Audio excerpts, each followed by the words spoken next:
Good evening. I would like to thank the Dr. Shankar Mukherjee Research Foundation for inviting me. I'm glad to see an interested audience. I'd like to know what are your backgrounds? Where are you all from? From Digumam. From? Graduate Digumam. So they're mostly from Delhi University. Delhi University. Okay. What course are you doing there? English honors.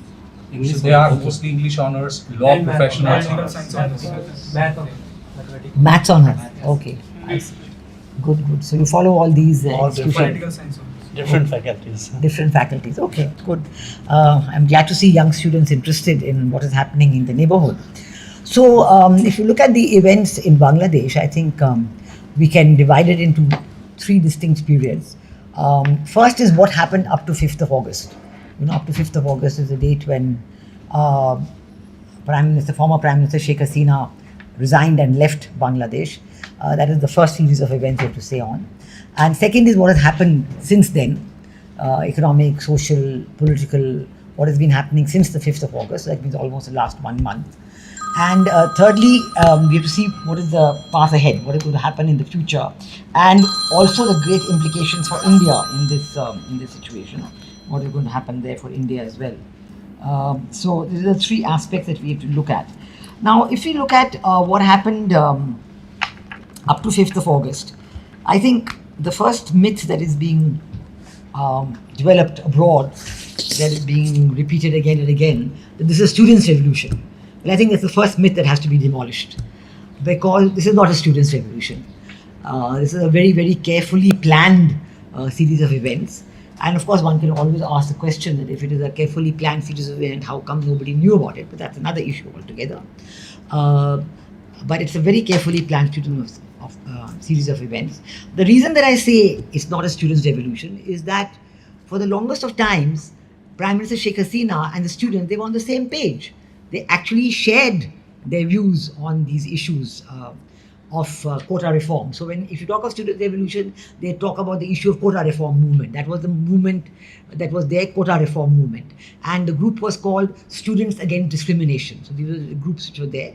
Now, the quota reform movement referred to the movement that in 1972, when Bangladesh got independence, as you know, at that time, the students played a very active role in the 1972 liberation war.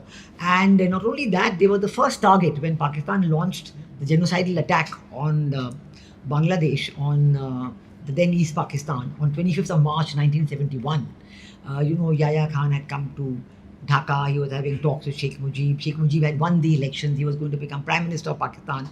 Bhutto did not want him to be Prime Minister of Pakistan. There were talks going on. But the talks broke down, and on 25th March, when Yahya Khan left Bangladesh, left Dhaka and went back to West Pakistan, and he gave the signal for the Pakistan army to launch genocidal attack. They called it Operation Searchlight on the people of the then East Pakistan. There were two targets. First target was arrest Sheikh Mujib and bring him to West Pakistan. Second target was go to Dhaka University and start killing the students and the religious minorities. So that was a target. So because of that, because of the role played by the students and the intellectuals, so the first, after the war, when they won the war, the reservations had been given for freedom fighters and then for their children and grandchildren, that we must give 30% reservation in public sector undertakings, in government jobs for these people. So this has been going on for a long time, and students were supporting it.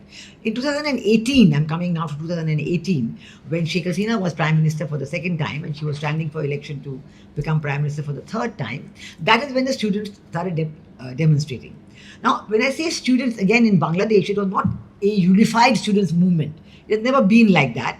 It was a group of students from different universities. So they were like different coordinators. So if you had a group in Dhaka University, even more than one group in Dhaka University, even different faculties sometimes, they would each have their own coordinator. And so all these coordinators were talking among themselves and planning what to do. So in 2018, these coordinators, they started making a demand that, look, we must have no quota because we're not getting jobs. And at that time, Sheikh Hasina herself had removed the quota. So actually from 2018, there was no quota. So actually you can't say that she was against the students, because she actually removed the quota for them. But then very mysteriously this year, 6 years afterwards, in 2024, June, 3 months ago, somebody went to the High Court of Bangladesh and asked for this decision of Sheikh Hasina to remove the quota, asked for it to be reinstated. And the High Court, again, it's very mysterious who was the judge and all that. But yes, it is very, why it's mysterious is because the judiciary has normally been, on the same page with the government, and there was really no instance so far of the judiciary going against the government and so on. So when the High Court suddenly said, we want to restore the quota, then it was a big surprise to the government. But anyway, they restored the quota. Then the students again came, I'm talking of early June of this year. The students again came on the demonstrations and so on. But at that time also, Sheikh Hasina told them, don't worry, I am going to the Supreme Court, and in the Supreme Court we are going to ask for going back to the banning of the quota, so we are on your side, etc. And I must say, the students, the movement was very calm. There was absolutely no violence. I saw the visuals, right up till 15th of July, that means just about 6 weeks ago, the movement was very peaceful. You saw the visual, the policemen are standing there, the students are standing there, they're just doing peaceful demonstrations and so on. It was so peaceful that Sheikh Hasina even came to India, in fact twice in the month of June, and she came early June for the swearing in, and she came for Prime Minister Modi third term, and then she came at the end of June on a bilateral visit, 22nd, 23rd. Very good visit, very good decisions. And the situation, nobody referred to students, everything was very calm. Early July she went to China, again very calm, no problem at all. But obviously there was some deep planning going on to use the students' movement, to use it as a front to get other decisions into place, namely regime change. So it was basically a regime change coup. And how did the students' movement come into it? Because on 14th of July, which is just before, when she comes back from any foreign country, she would always do a press conference. So when she came back from China in the second week of July, her press conference was on 14th of July. And in that press conference, she was asked questions about the students' movement.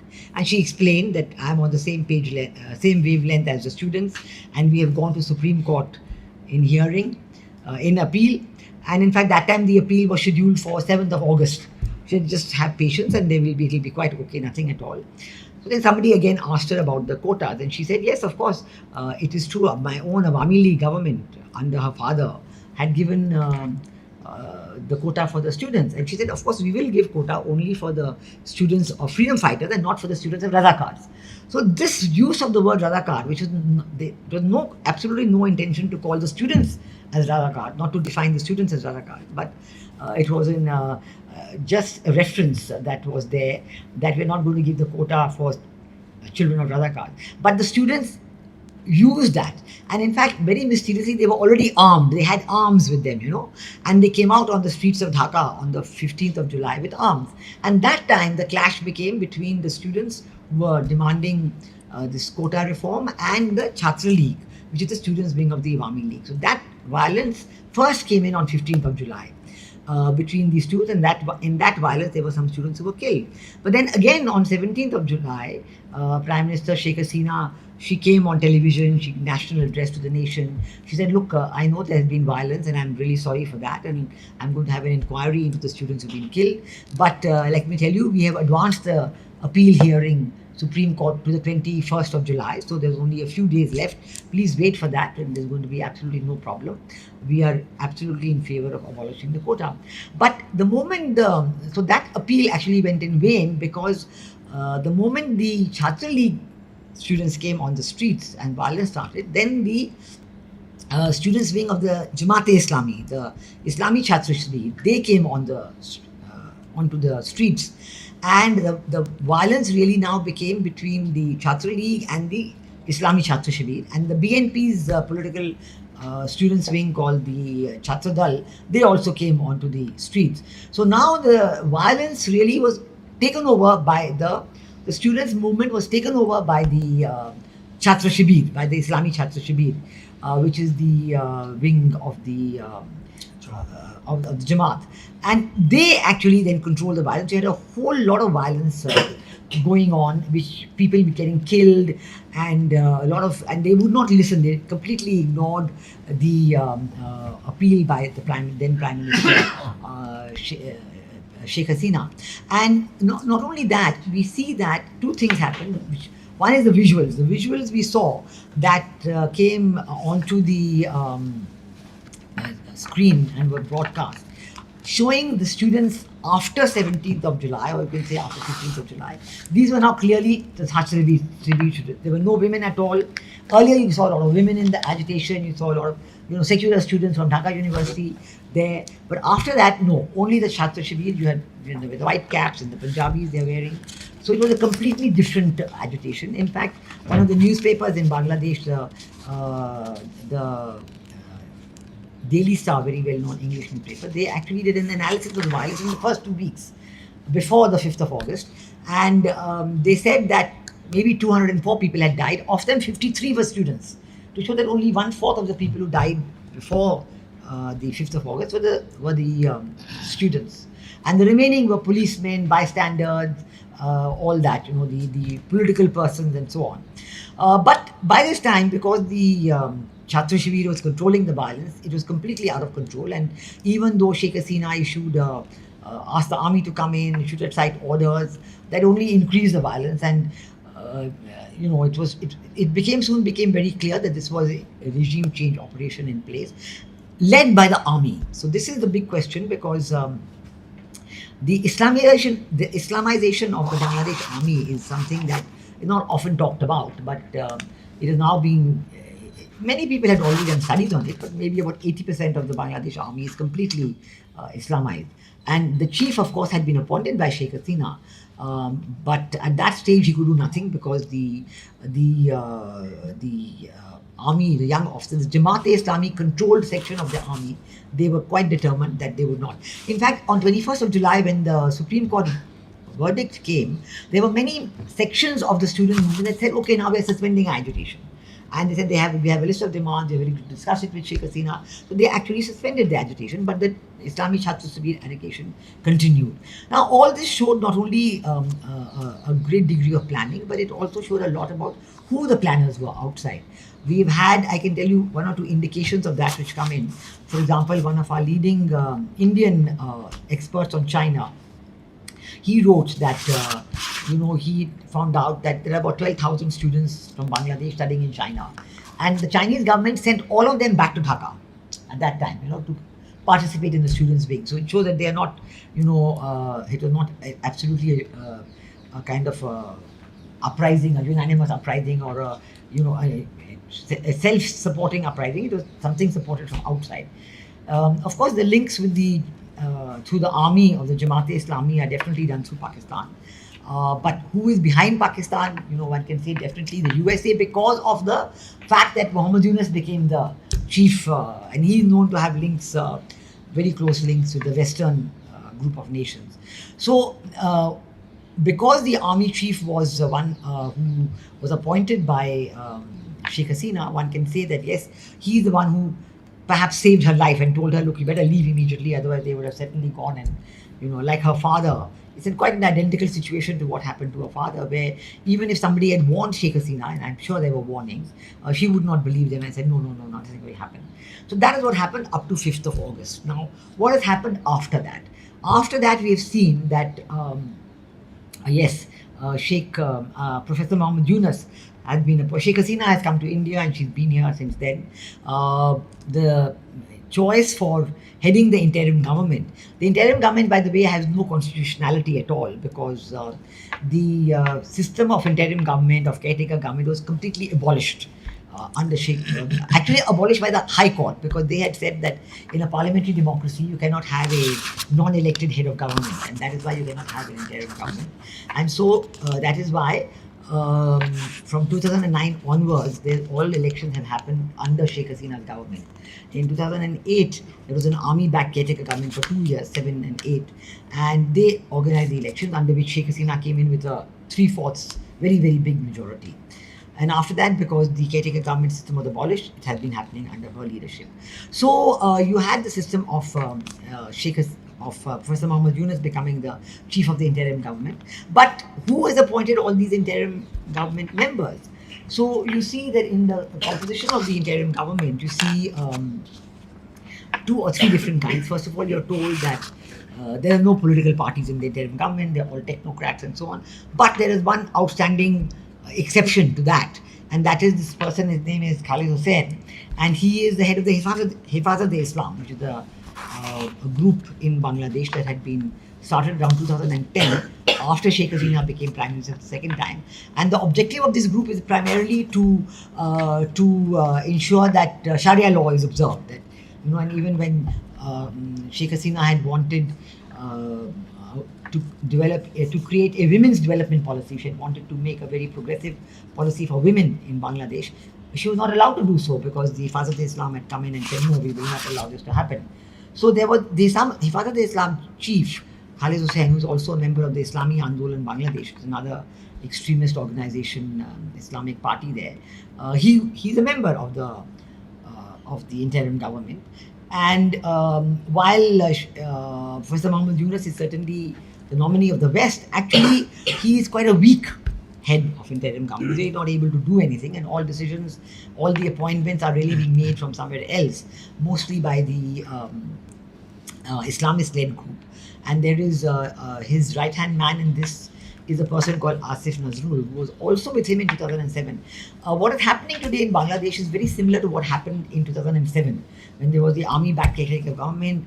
That time, Begum Khaleda Zia was the previous Prime Minister. This time, Sheikh Hasina was the previous Prime Minister. That time also, Sheikh Muhammad Yunus became the chief of interim government. He tried to form a political party.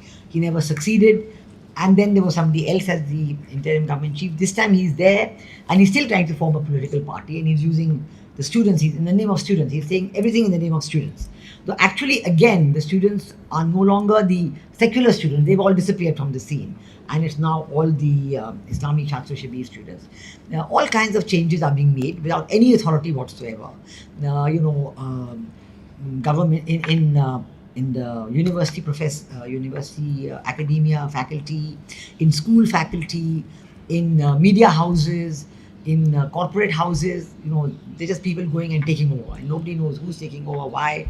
Largely, 95% of them are all the Islamists.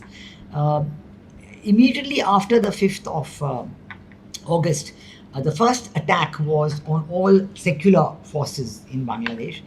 You saw mainly a big attack on first the symbols of secularism, Sheikh Mujib himself. So his statues were completely demolished. Even Rabindranath Tagore's statues were demolished. He was beheaded, and Rabindranath Tagore is the one who composed the national anthem of Bangladesh. He's also composed the national anthem of India. And his statue was beheaded. All the Sheikh Mujib statues were beheaded. Anything named after Sheikh Mujib was completely ruined. The Indian Cultural Center was burnt to the ground. So all attempts to completely wipe out any cultural heritage, any secular cultural heritage of Bangladesh was there.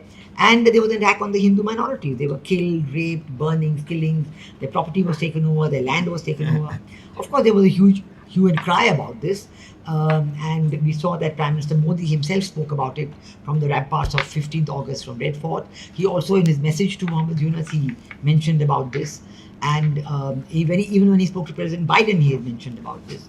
So it shows the very high importance we attach to this. And Muhammad Yunus has called Prime Minister Modi and said, no, I'm doing everything about it. But in the global community, the word going out, whether it is to Al Jazeera, whether it is to BBC, that no, that this is completely fake propaganda, and Indians are doing this propaganda. So India is being blamed for this propaganda against the minorities. And not only that, after this propaganda, so then they realize that they're getting so much flack for this. So now they are not directly killing or burning the property of the Hindus, but they are hitting at their economic livelihood. So they are going to professors. Hindu professors have been forced to resign. They are going to the teachers. For today's news, 49 teachers have been forced to give up their jobs and resign. And they are going to the business community, the business companies owned by the Hindus. They are taking them over. They're changing the board of directors. They're forcing the Hindus to give up their economic properties. And in all ways, the pressure is still very much on the Hindu minorities, but this is not being projected outside. So one of the big things to be done now is to really project this correct state of affairs outside, but to do it in a way that it's the people of Bangladesh, because I must say that the Hindu communities of Bangladesh have been very brave. They have not left the country at all. And all the numbers that you see, the visuals of people going to the Bangladesh-India border and trying to leave, they're all the Muslim community. The Hindus have had demonstration even in Dhaka at Shahbag Square, which is a very famous square near Dhaka University. They're all very strongly trying to stay on and saying this is our country also, we will not leave, etc. So this is a very important aspect of this. And the second aspect, of course, is to say that the economic activity is still, fairly minimal.